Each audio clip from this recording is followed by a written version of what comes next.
Good day, good day. Big up to everyone. Had two birthdays waiting for the stream. My buddy GB's always in with the jokes.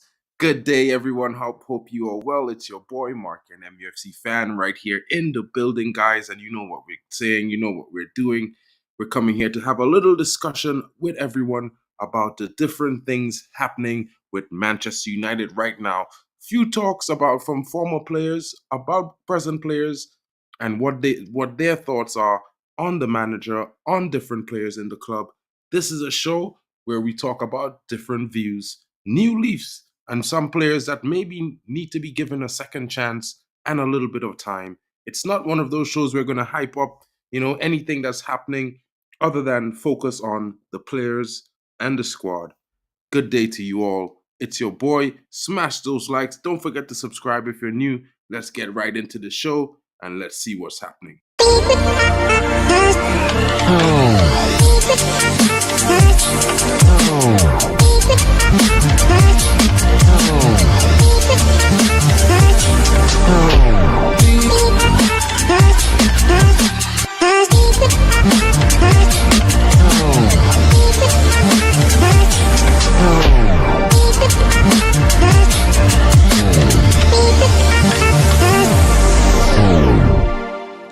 Big up to everyone joining me. I'm glad to see you all are here.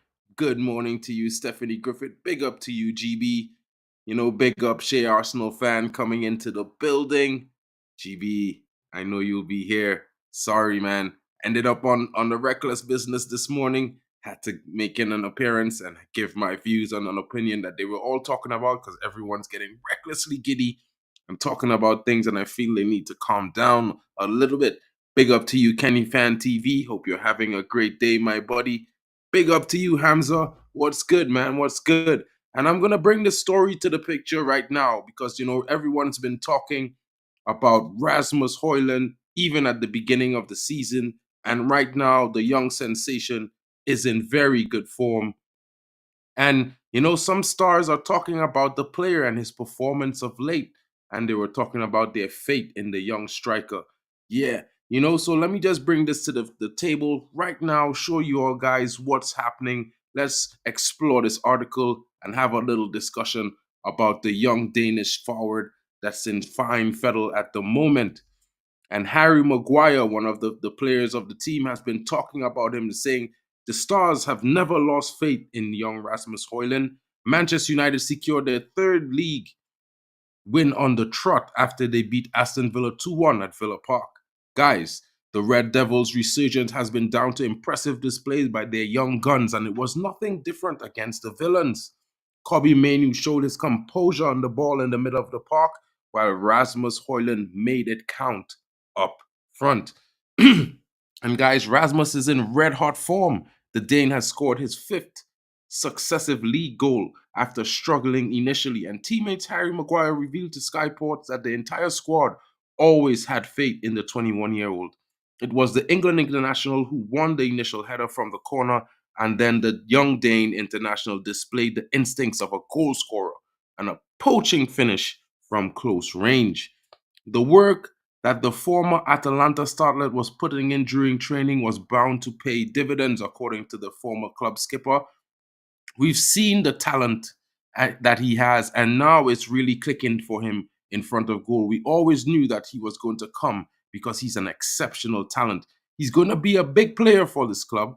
I'm sure he'll keep scoring goals, and there are many more to come. Maguire on Rasmus. As senior players, you see a young player coming through, and he holds himself so well and so mature, people don't realize his age. But he's coming with a big weight on his shoulders to be the main striker from Manchester United. He's had to play every game because of injuries, but you see in training the work he puts in, the talent he has, the physical capability to play in this league. We knew he'd be successful for this club. The former Atalanta starlet displays have reportedly alerted Real Madrid of his talents, but there's no chance United sell their inform number 9. Hopefully, Højlund can keep his goal scoring streak intact as the Red Devils seek to keep climbing up the Premier League table as we look on to face Luton this coming Sunday. Guys, what are your thoughts in the comments? Let me know what you're thinking. What's going on? What are your thoughts? Yeah, GB, I hope you're well. I'm good, and I know you're here. What are your thoughts? Hamza, what do you think about that? Is it a good assessment, a fair assessment from Maguire on the young striker that we have at United? He's been the informed striker in the league at the moment, and he's been scoring goals consistently. Sure, he had a rough start. He's still young, a lot of pressure on his shoulders, came in for a huge fee of 72 million pounds. You know, a lot of people are questioning the decision by the manager in signing such a talent at a young age with no extra experience or consistency to speak of, seeing that his last season was his breakout season where he got 9 goals and some assists in the Italian league, Serie A. Signed a robot to a lifetime contract, says GB. Bestie, you think like I do. This youngster, I have faith. He's a Manchester United fan, so right now he's living his dream. You know what I mean? So for me, I don't think we have to worry about him. We just need to make sure that we take care of the things in the right time when that time is upon us. I think next season he might well see a renewal of his contract if he keeps up the scoring form that he is going into the business end as we finalize the last 12 to 15 games. Guys, let's get into another article because right now I have a few other reports, about other players being spoken of. And one of these reports is coming in from a former United young starlet who was a part of the academy, and it's not other than Anthony Elanga, guys. Anthony Elanga was speaking to the press recently, and there's lots of talks that he has come out to say. And he firstly addressed the fact that Eric Ten Hag was not the reason that I was forced to leave Man United. And this is one of the things that was interesting to me because you know what? A lot of people think that Eric Ten Hag is the reason a lot of the young starlets are wanting away from the club. And the 20-year-old Swedish forward, you know, ended a near decade association with the Red Devils when he joined Nottingham Forest last summer. Having come through United's esteemed academy, Langa would make 55 appearances for the club, netting 4 goals and creating 4 more. However, the competition for places saw the Hillborn forward left for pastures new, but reports suggesting a falling out with Man United head coach Erik Ten Hag is very far off the mark. Was Ten Hag the reason I left United? No, I wouldn't say that. I just wanted to play. That was especially important to me. I am young and I don't want to sit on the bench all season, you know. When you are young, you want to play, you want to make mistakes, you want to take risks. But he wasn't the reason for my leaving. There, I mainly focus on myself, not on others, he said. Of course, I also saw what he did at Ajax, he added. But when you come to England, everything is different. He has improved several players, for example, Ryan Gravenberch, who now plays for Liverpool. But I just wanted to take my chance and go somewhere else. And that was a good decision because I'm enjoying myself at Forest. Guys, this was one of the thoughts from Anthony Elanga. Guys, Elanga ultimately played 26 matches under Eric Ten Hag, accumulating 732 minutes, but would only start in 7, never completing a full game once. His move to Forest has been reinvigorating, with Elanga surpassing his Man United total 5 goals, having played 30 fewer games. Well, that's interesting, and I'm happy for the kid, right? But Elanga was also speaking about another topic, guys, and I'm going to jump right into this one as we move on to this segment. And Anthony Elanga is saying that he's backing the 22-year-old misfiring Manchester United star. And who is he speaking of? None other than Anthony. And he's like, Anthony has great skills and a beautiful demeanor, was what he told the press. The Brazilian's presence at Old Trafford curtailed the Nottingham Forest winger's playing opportunity, and he was transferred out of the team the following season. After a dull debut season, Anthony sank even lower this season, contributing just 2 goals, both of which came in an FA Cup victory over League Two Newport. The Brazilian has faced issues at Old Trafford on and off the pitch. Since his expensive move from Ajax, he hasn't been able to find his best form or show his consistent performances. That, however, hasn't changed Elanga's opinion of his former teammate, though, as he still thinks the player will prosper at the Red Devils in the future. Anthony is a great player and a beautiful person, the Swedish forward told Soccer News. We had a lot of contact when I was at United, and we still talk sometimes now. I'm confident that he will score lots of goals there. I could already see during the training sessions. I believe in God, and he told me to go to Nottingham. And Anthony is still at United, but he will really be successful there. You know what I mean? Amidst the speculation at the time, the manager had driven him out of the team. Ilanga also discussed his choices and reaffirmed that he had no animosity towards Eric Ten Hag. You know what I mean? So, guys, it's just one of those things where we're getting some articles, some news coming out right now that is just, discussing and informing us on different things that we did not know before. And at the same time, it's one of those things where, we all have these opinions and all have these thoughts, but sometimes it's just thoughts and opinions may not be 100% accurate. Big up to you, Danny B. Thanks for coming in. Yeah, if we beat City and Liverpool, do you think we'll get third place in the league? Well, I mean, if we continue this run going into the game with City, let's say we get another 9 points and we face City and we win that game, that's 12 points, would be 21 points from 21 points. You know what I mean? That 21 points added to what we have right now. Well, I mean, I would have to add 12 points to what we have right now, would surely put us in top four ahead of current fourth place team and probably tied with Arsenal. It's one of those things where, we have to do the business. We have to win the games. We can't just, suspectively say that or speculate that, we're gonna finish top three if we beat Man City and Liverpool. We not only have to beat Man City and Liverpool, we have to beat Bournemouth. We have to beat Brentford. We have to beat Brighton on the last day of the season. We have to beat Arsenal second to last game of the season. You know what I mean? So right now I'm taking things one game at a time. I think we go to Luton on Sunday. We should get the win. Then we move on to Fulham. You know what I mean? So let's take the games one at a time.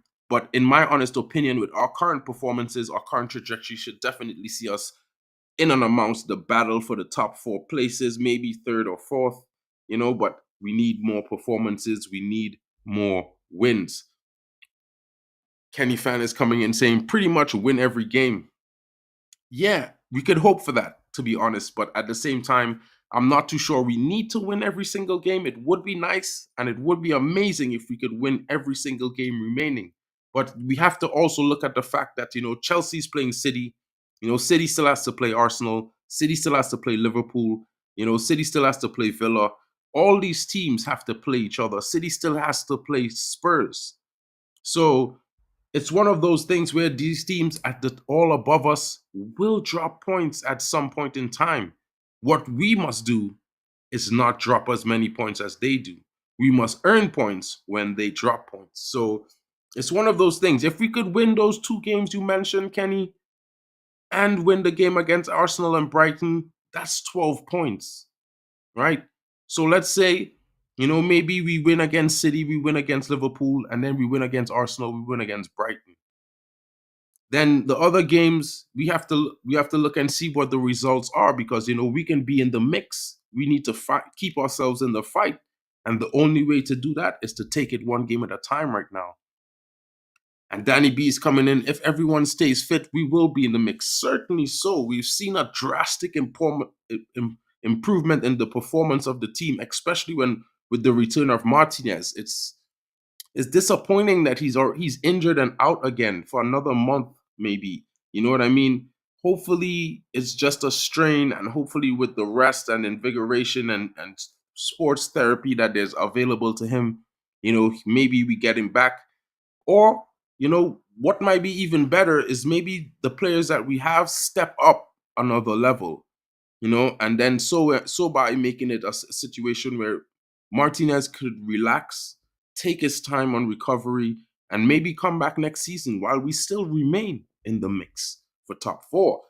And you know what, guys? It's kind of a positive next 2 game weeks for Manchester United, seeing that we have a team in Luton. We know they scored 4 goals and 4 goals, but then they came and they conceded 3, to bottom of the table Sheffield United. And we might not be able to calculate or count on the fact that they conceded 3 goals to Sheffield United.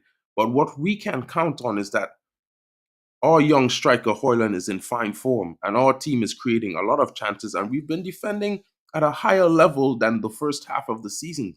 When we played them at Old Trafford, we were not as good a team. And when I say as a team, we were not as united. We were not playing for each other as well. We were not constantly defending well and being compact. And then the team was not constantly creating, chances and attacks with attacking play and patterns that were consistent throughout the game. We were more like 20-minute FC at those times.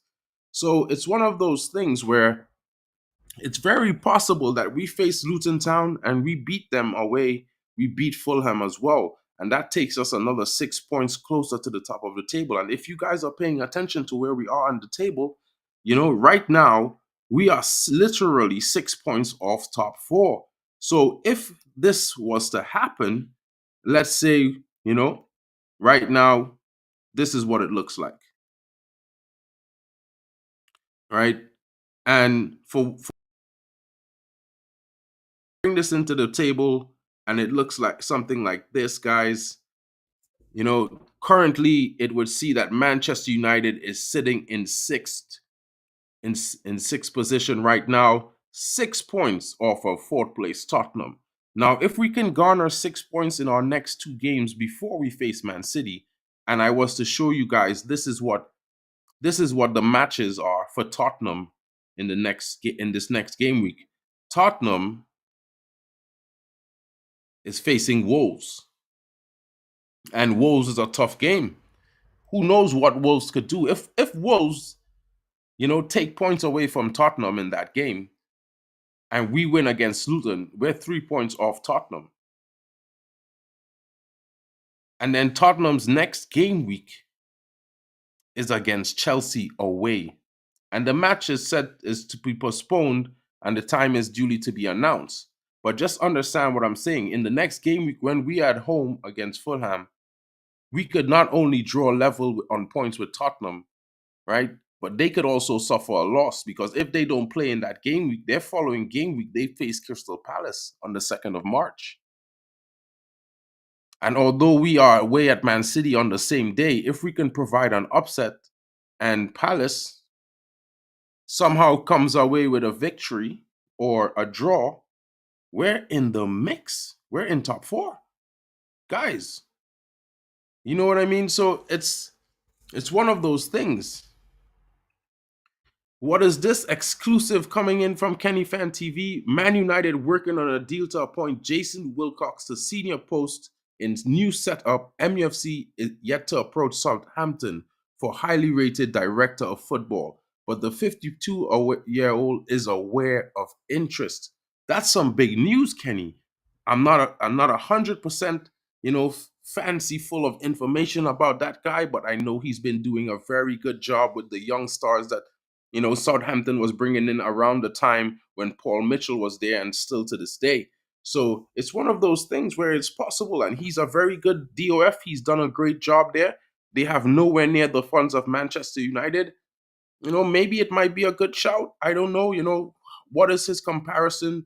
If he comes in, does that mean we're going for Paul Mitchell instead of Dan Ashworth? These are questions, and now more questions that have to be raised. It's one of those things where you have to think about it and see what's good. If Spurs and Villa lose their respective games and we beat Luton, we'll be 3 points behind Spurs, 2 points behind Villa. Yup. 100%.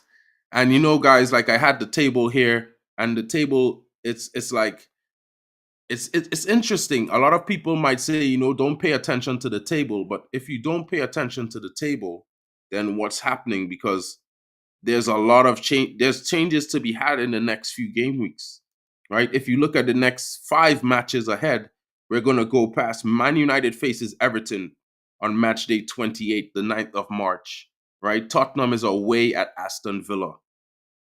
Arsenal is home to Brentford, right? Think about it. This game on the 10th of March, if we are level on points, with Aston Villa and Tottenham. Let's say we're on 47 points. One of them has to lose. And that means if it's Aston Villa, they're going to go 2 points behind us. If it's Tottenham, they're going to be a point behind us. Right? Or maybe we're going to be 3 points clear of both of them. Because if we win our next 3 games, that's 9 points to what we already have. And the 9 points that we already have, if you look at the standings, we're on 41. That takes us to 50 points. That's what 3 victories would do to Manchester United, take us to 50 points.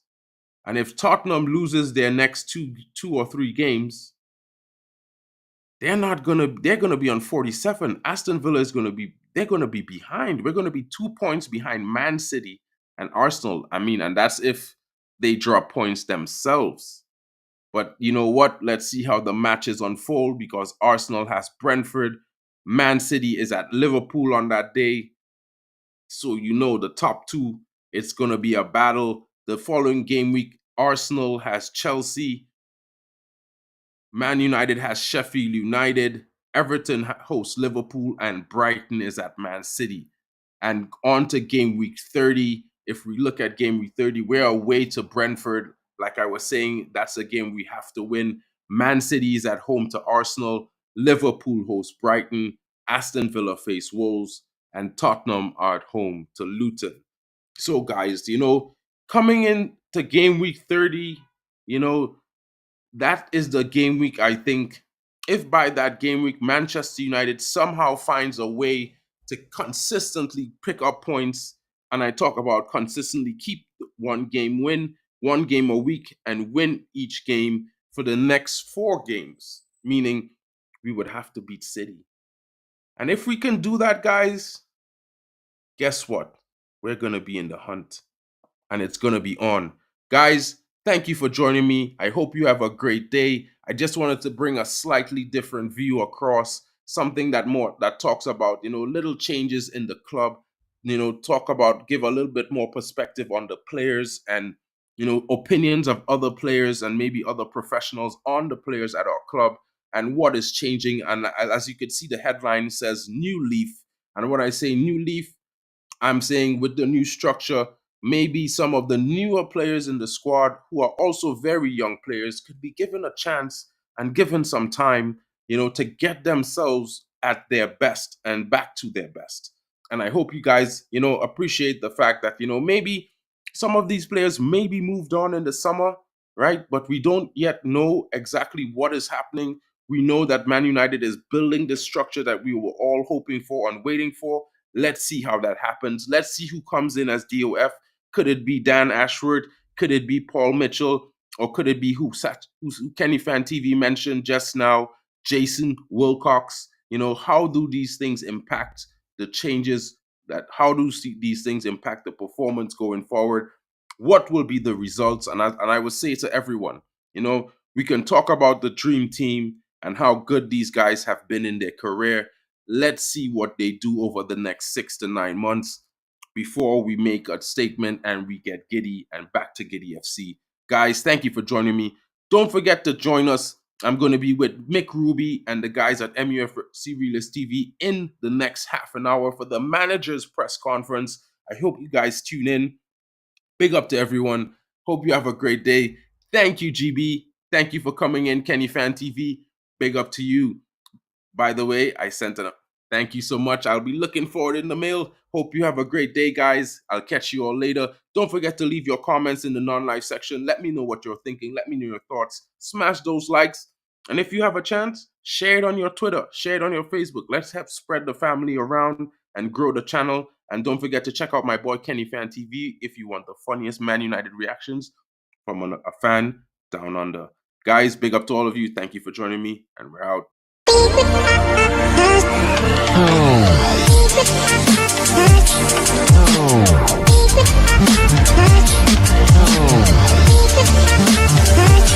Oh.